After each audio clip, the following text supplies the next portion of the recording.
Alrighty then. Successful Indie Author 5-Minute Focus, episode 1007.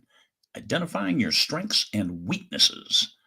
All right, this is more than just taking a test, taking your Myers-Briggs test or some other strengths test or something online and saying, oh my God, I'm a potato. I'm a russet potato.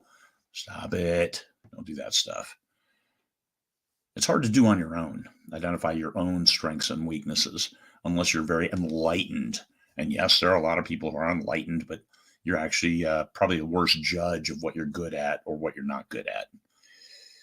What do you like doing and what do you avoid? So let's start there. If you like doing something, are you good at it? Probably because you do it. You do it often, you do a lot of it. What do you avoid doing? Is that because you're not good at it? You're afraid of it? You don't like it? You have to look at why you're avoiding something. And now you're exploring, is it a weakness or is it just unfamiliarity? I don't want to look like a boob doing this because I don't know how to do it. What?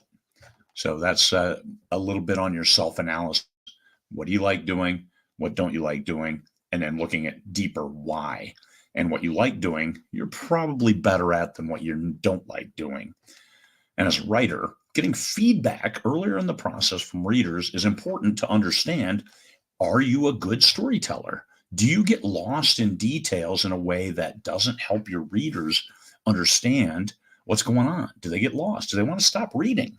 Don't ever give them a reason to stop reading. So that takes practice. How much do you practice your writing?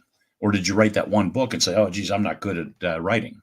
Well, guess what? It takes a lot more than just one book before you can really say, I'm not good at writing.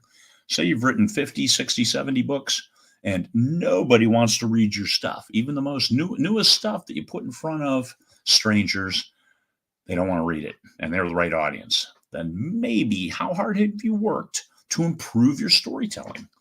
So once again, training. Have you trained to do what you're doing? What about business?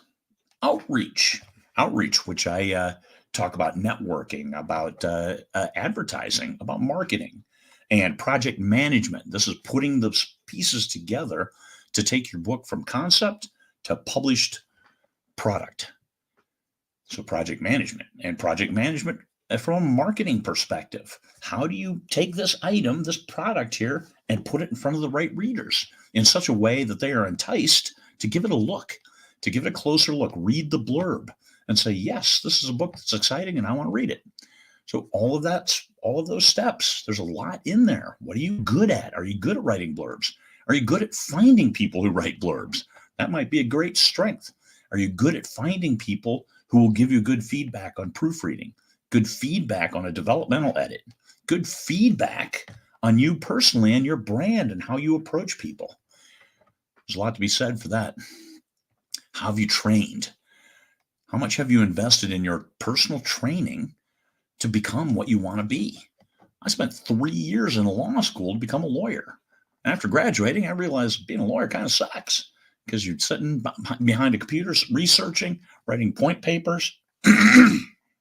And it's not like Perry Mason at all. So have you trained? What have you done? Oh man, I don't know how to submit that appeal. Well, guess what? Train. You've got to learn. And like marketing isn't hard. It's not getting naked and standing on a stage and saying, please buy my book. It's not that bad. Don't do that to yourself thinking it's like that. Think of it as project management and you'll be a lot better. Have you tested yourself by pushing your boundaries? Oh, I'm no good at marketing. What have you done in marketing? Well, I've dabbled. I've done some ads. Well, how did you prepare to do those ads? Did you take a course? Did you study? Did you read a book? I mean, read the book. You bought the book, but did you read it? Did you look at it? Did you implement those processes and start looking at it critically to see why is it working? Why is it not working? That's how you test yourself. So how can you know you have a strength or a weakness if you aren't pushing your boundaries to see what you're really capable of? Strengths and weaknesses, they're far more than just taking a test online and saying, geez, I'm this way, so I must be good at this and I'm not good at this other things. Hey, a false confidence, that's good enough. If it makes you believe that you're good at something, yeah, go do it and give it a shot. And what happens to your psyche when you find out you're not good at it? Training. That's how you get good at stuff. Writing a story, but I never practiced writing before, and I wrote a story and it sold well. Well, guess what? You probably read an awful lot of books. So you've been writing in your mind for a long time. So maybe you've trained more than you gave yourself credit for. But you know what? Write more, and you'll get there. Even if your first one isn't a great effort, just like my first book was not a great effort, a lot of effort, but not a greatly received, shall we say, because it wasn't good. And that's okay. Because how do you get better if you don't work at it? So work at what you're doing. You got to train. Excuse me. You've got to train. You've got to test yourself. You've got to keep pushing your boundaries. You've got to fill in the gaps in knowledge. And guess what? You're a lot better than you give yourself credit for. Don't say, I'm not good at marketing, so I'm not going to do it. Give yourself more credit than that. You can. Your words have value. Earn that value. Go get it. Same thing with writing. Your words can be better. Train, practice, train a little more, get feedback, keep moving forward. Peace, fellow humans.